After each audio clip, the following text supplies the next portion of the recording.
اگر ہم دیکھیں یہ پتنگ بازی اور یہ بسنت کا جو سالانہ سلسلہ ہے، یہ مسلمانوں کا کوئی کھیل نہیں ہے، نہ یہ مسلمانوں کا وتیرہ ہے۔ اصل میں یہ خالص ہندوانہ مذہبی رسم ہے اور ہے بھی ایک گستاخ رسول کی یاد میں۔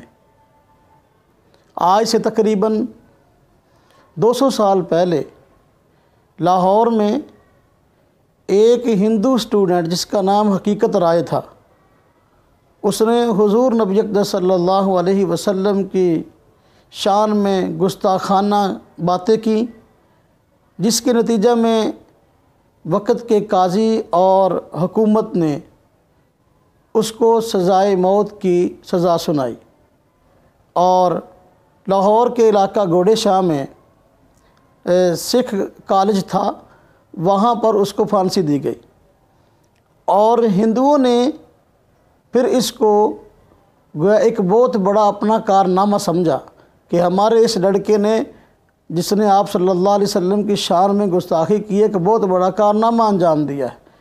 اس کی یاد میں سالانہ پتنگ بازی کا اہتمام شروع کر دیا اور اس دن کو بطور تہوار کے منانا شروع کر دیا۔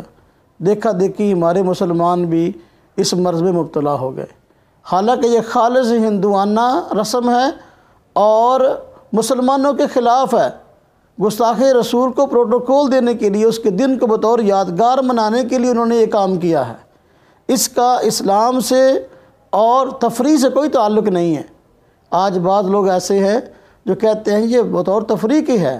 بھئی تفریح ایسی جو کہ خالص کسی نہ کسی اسلام مخالف مہم کا حصہ ہو، اس تفریح کی اجازت کیسے دی جا سکتی ہے؟